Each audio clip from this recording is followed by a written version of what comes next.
which cannot be completely explained by those symbols called words. Their meanings can only be articulated by the inaudible language of the heart, and so it is with our high school experience. Our high school education has been more than just textbooks. We have been given an incredible education by outstanding teachers, but what will stay with us will not just be the English or math or science, but also the journey we have taken within our hearts through our 4 years of high school. The memories that we have made and the friendships that we have formed will last us a lifetime, as will the warrior pride that has been instilled within us. As we sit here enjoying what is more than likely qualifying as unutterable fulfillment, we have also probably, in the last few weeks, reflected on our last 4 years. We made memories from the very first week of high school, where we fumbled around in an effort to make it through the day. I got lost 3 times that week myself. We have remembered all the way to the very last weeks of our senior year, where we finally received our long-awaited caps and gowns. Of course, we did not achieve all of these milestones and get to where we are today by doing it alone. We have a deep sense of gratitude and pride for those who have helped us get there.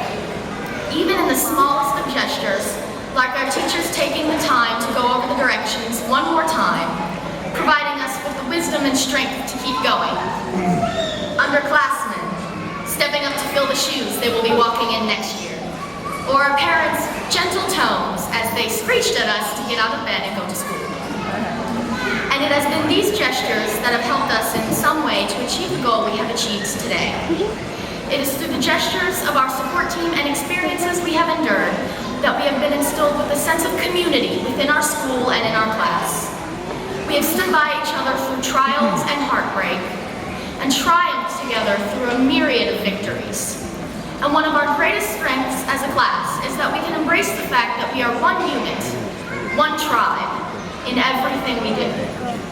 We started together with one mission, and today we come together to celebrate and acknowledge all that we have accomplished together.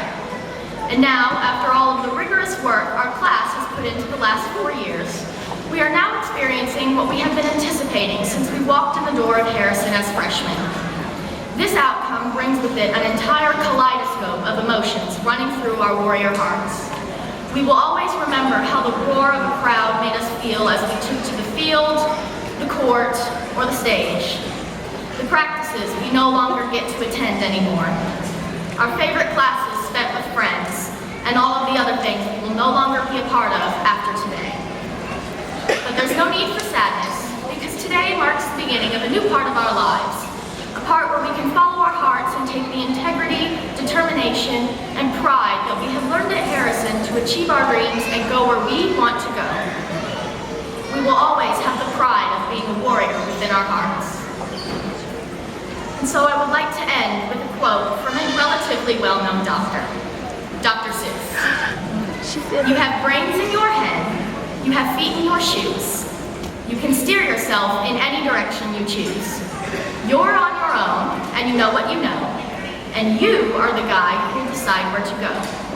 So think left and think right, and think low and think high. Oh, the things you can think of if only you try. Thank you, and congratulations to my fellow classmates of the class of 2015.